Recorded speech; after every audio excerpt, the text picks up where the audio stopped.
Hi, and welcome to another episode of Tips and Tech Talk. I'm your host, Ron, and we're here in West Palm Beach in Florida to talk about 5 things you need to know before you go flying your drone.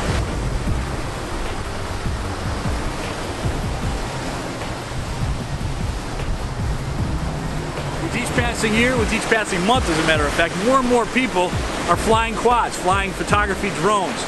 So today we're going to talk about 5 things you need to know before you fly your drone. Now there's a lot of drones out there. You got the Bebop, you got the micro drone, you got the Typhoon, and of course DJI owns 70% of the market. They just came out with the Mavic Air.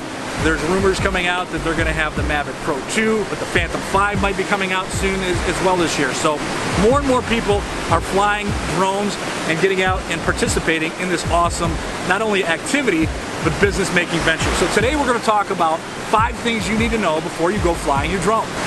First and foremost, what you need to understand is if you are piloting a drone, you are solely responsible for that flight. Little helpful hint for people who are watching someone flying the drone: don't bother them while the quad's in the air, because again, they're concentrating on the flight of that quad and they're responsible for the flight.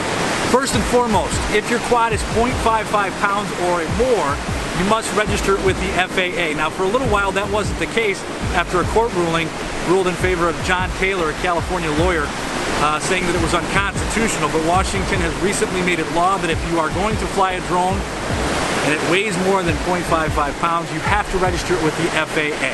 Number 2, flying over or near airports is strictly prohibited. Also, there's some national parks that it's against the law to fly your drone.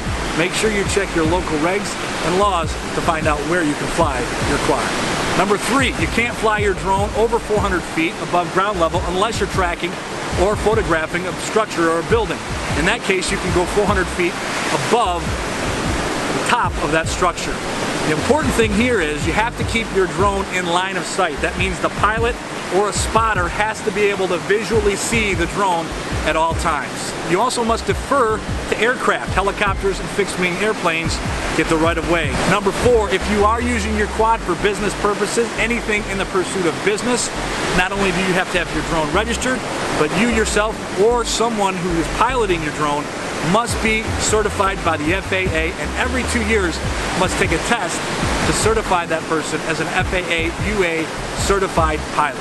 FYI, the cost to take a test every 2 years is $150, and if you fail, no refunds. Number 5, know what your quad can do, but more importantly, know what it cannot do, and don't push its limits. Keep it in the parameters of what it's designed to do. Every drone is different, so make sure you know what your drone can and can't do. But the most important thing is to fly safe and have fun, because after all, these drones are quite amazing, and the captured video and photography that it gets is quite extraordinary.